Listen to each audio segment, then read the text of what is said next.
Audi TT Mk1, replacing the cabin air filter. Hi all, Andy here, and welcome back to the channel where the car is in a state of undress under the bonnet as I am attempting to renovate the engine bay.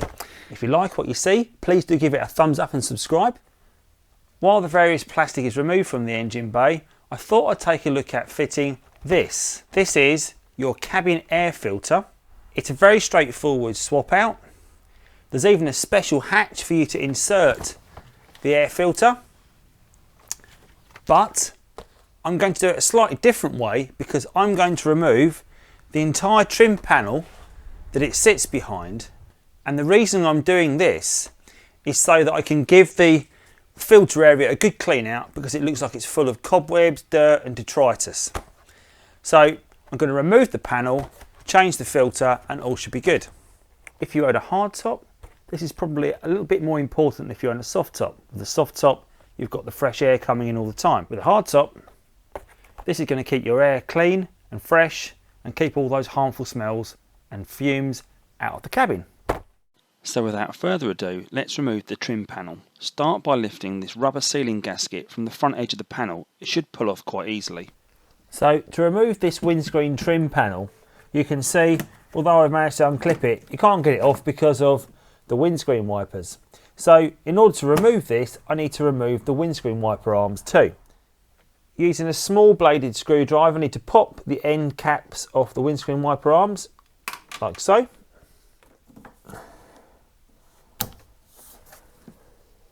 Worth noting, you need to know exactly the position to put these arms back on. So as a guide, I've put a small piece of insulation tape across the window level with the blades. That way I can line up the windscreen wiper arm when I put it back onto the bolt. They're both different, so I need to label them driver's side and passenger side, so when I put them back on the car, I put them back on the right side. Using a 10mm socket and ratchet and a little squirt of WD-40, loosen and remove the nut holding both windscreen wiper arms in place.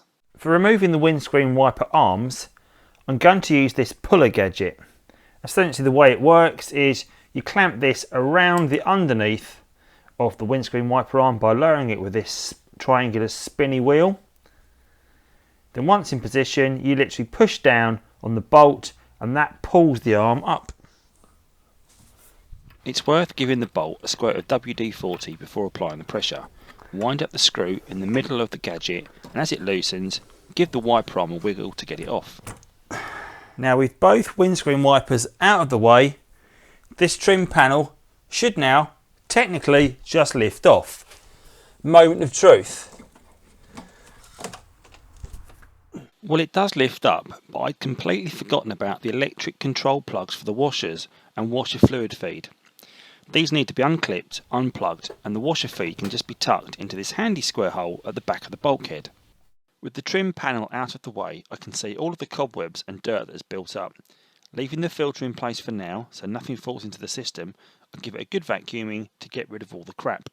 Not really the job I set out to do, but I'm going to remove all of this crud on the windscreen that sits behind the trim panel and give it a good clean as well, as it's worth doing while the part is off.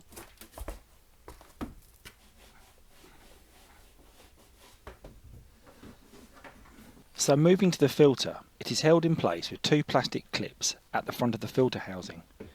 To release these, pull gently towards the front of the car. They will make a pop sound and you will see the filter free up. Once it's moving freely, lift the filter at the front and pull towards the opening. The filter itself is a paper disposable filter infused with charcoal. It is pressed over the two sides of the plastic filter frame for rigidity and sealing, and has these small plastic pegs to further hold it in place front and back. To remove the old one, gently coax it off the two sides of the plastic frame. It might be quite tight as it may have been in place for some time.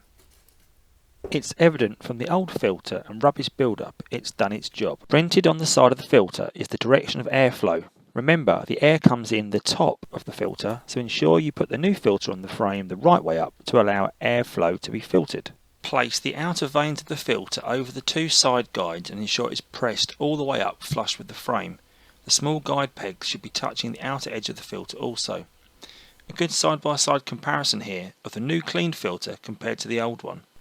All that's left to do is slide the filter back into its housing, ensure it's pressed down firmly into place. You'll hear the clips locking into place when it is.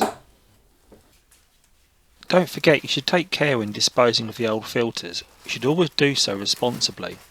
It also helps to keep your workspace tidy and it's good for the environment. So I place them back into the packaging before disposing. All that's left to do now is refit the trim panel and the wipers. Refitting is the reverse of removal, so start by connecting up the wiper fluid hose and the two electrical connectors for the washers. You may notice I gave the trim panel a good clean while it was off the car too. Push it into place and then grab the wiper arms for refitting. Before bolting them down, make sure you are putting the passenger arm on the passenger side and the driver arm on the driver's side. Also, ensure the blades line up the tape you stuck on the windscreen earlier. Take the washer arm caps and push them into place.